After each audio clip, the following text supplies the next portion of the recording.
நாமறிந்த நல்லூரான். இது 15ஆம் நூற்றாண்டின் ஆரம்ப காலம். தென்னிலங்கை கோட்டை பகுதியில் ஆட்சி புரிந்தார் 6ஆம் பராக்கிரமபாகு மன்னர். அந்த நாளில் ஒரு நாள் மலையாளத்தைச் சேர்ந்த ஒரு வாட்போர் வீரன் வந்தான். அவன் தனது போர் திறமையால் மன்னனை கவர்ந்தான். வியப்புற்ற பராக்கிரமபாகு அவனுக்கு தனது குலப்பெண்ணை மணமாக கொடுத்து தமது வம்சத்தில் இணைத்தார்.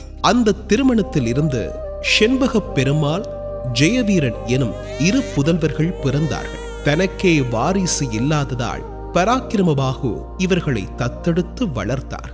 இருவரும் சிறந்த வீரர்களாக உயர்ந்தனர். ஆனால் காலம் கடந்த பின் மன்னனுக்கு ஒரு பேரன் பிறந்தார். பேரனையே மகுடத்தில் அமர்த்த விரும்பிய பராக்கிரமபாகு தத்தெடுத்த இருவரையும் அரசு அதிகாரத்தில் இருந்து நீக்க நினைத்தார்.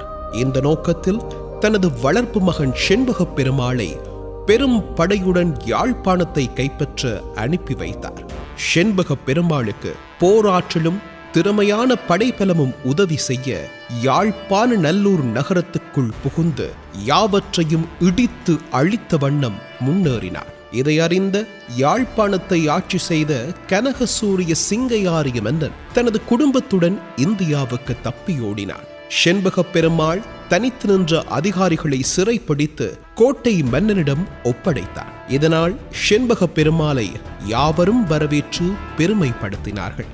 பராக்கிரமபாகு தனது பேரனையே அரசனாக்க எண்ணி கபட நோக்கத்தோடு செண்பகப் பெருமாளை யாழ்ப்பாணத்தில் அரசு புரியுமாறு அனுப்பி வைத்தார்.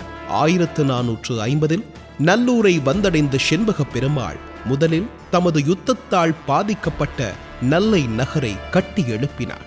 தமது ஆன்மீக உணர்வு மேலிட தமது அரசின் மையப்பகுதியாக நல்லூரை தேர்ந்தெடுத்து மாட மாளிகை அமைத்து ஸ்ரீசங்கபோதி புவனேகபாகு என்னும் சிங்கள பட்ட பெயருடன் 17 வருடம் அரசாண்டார்.